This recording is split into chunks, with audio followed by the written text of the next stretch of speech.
Hi guys, welcome back to the channel. Just before I start talking about anything else, I'm going to go straight into what that is, because your eyes do not deceive you. That is a 17th century galleon, or man of war as we would have called it in the British Navy. Actually, I'm not being entirely honest with you, this is a replica of a 17th century Spanish galleon. It was made for a film made by Roman Polanski in the 1980s called Pirates, and this ship was called Neptune. But anyway, that was, if you want to see more about this, it actually floats and runs. It's got an engine, you can do 5 knots on the engine, not the fastest, but obviously it was originally meant to be a sailing ship. I don't think it can move now. They've kind of like put a facade on the front and doors and stuff, and you can go in and have a look around. It's a tourist attraction. But anyway, the reason why I'm in Genoa this weekend, because in my last video I mentioned that I was going to go to another place. I was planning on going down to Ventimiglia, which is on the border with France. However, I think probably because of Valentine's Day, the Italian authorities have ramped up the COVID restrictions, which means I can't leave Genoa. So unfortunately, I'll have to put that off. I think it's because of Valentine's, because last weekend, since before Christmas, they've been doing the same thing. Every weekend they would put the restrictions up to stop people from socialising and stuff like that, and then they would bring it down during the week so people could go to work and stuff like that. And I think they've done it this weekend because it's Valentine's Day, but hopefully next weekend it will be back to normal and I'll be able to travel again like I did last weekend. So I thought, if we're stuck in Genoa, let's go and have a look around and see what's going on.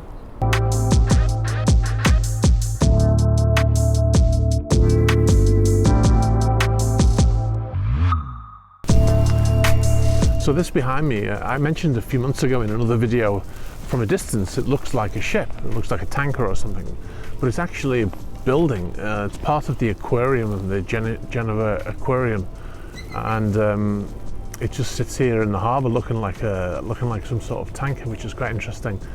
You can see the sign up there for the aquarium. It's got like a restaurant in it and a shop and stuff like that. I'm not quite sure what its entire purpose is, other than looking like a ship. It's actually made out of steel construction. It's got some ship-like stuff going on. I see power cables going in and water cables and stuff, and at the front I can see water coming out from the cooling, from air conditioning most likely. But yeah, it's quite interesting. I'm on this what we would call a promenade. In Genoa they just called it a street name, and it goes down into the center of the marina, which is I've never filmed from this location before. It gives you an interesting view of Molo Vecchio, which is just across the water, which is behind me right now. That's Molo Vecchio back there. That's where I normally film all the super yachts. So yes, it's interesting to come to a different side of the marina and have a look at things from here. You can also see the front of all of the boats from here, and you can see how the lines are fixed to the ground under the water.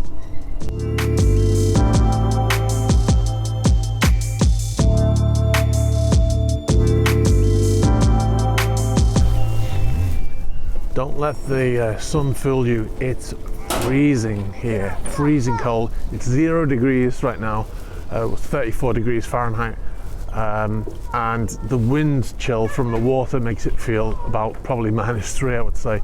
So my hands are already getting cold. The sun is helping, of course. Thank God for the sun.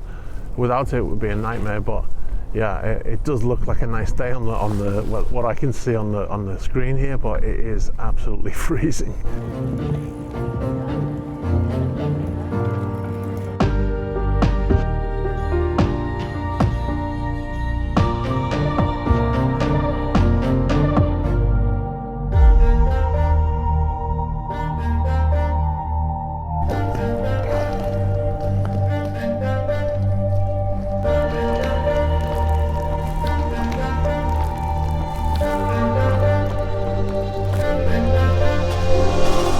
So now we're over the other side in the Molo Vecchio, and this is Yacht Soaring. It's a 68 meter, I've mentioned it before. Look at my previous videos, you want to know more about this vessel. It's still for sale, 105 million euros. Brand new, delivered last year. 105 million for a 68 meter. I'm not sure about that one. I mentioned this vessel once before in a video. I talked about it, and people keep asking me to feature sailing yachts, but I'm not a sailing yacht person. I don't know anything about them. So I talked about this one, but it turns out it's a replica of the original one which sank, and it's called Genoa, and it's registered in the Cook Islands, interestingly. I didn't recognise the flag for a minute. It's got the British ensign on it. It's a defaced ensign, what we call a defaced ensign. But it's a Cook Islands flag, so that's unusual in itself that it's registered in the Cook Islands.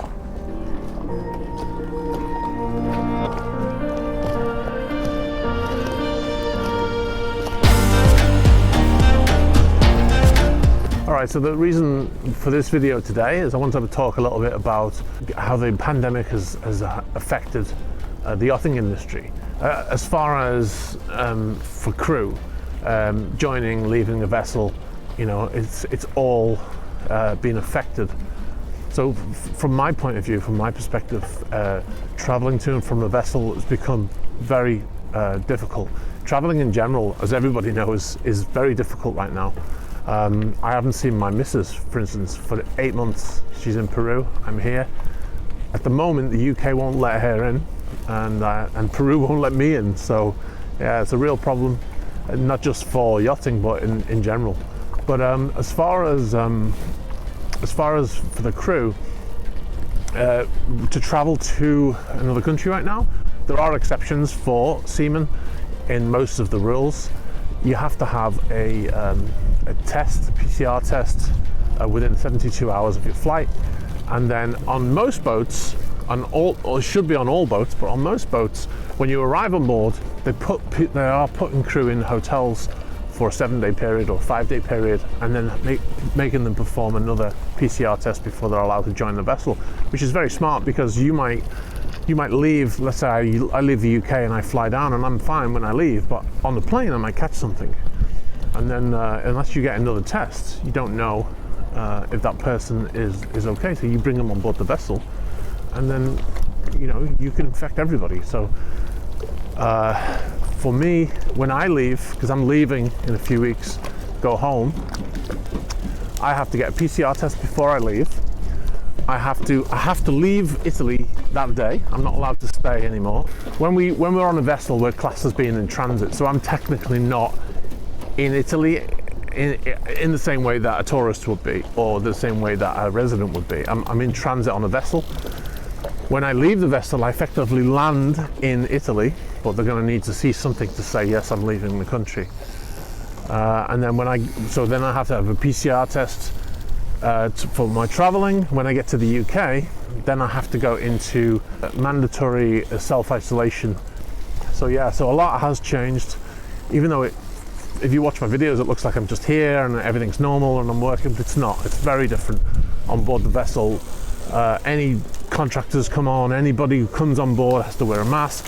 We're wearing masks on board as well.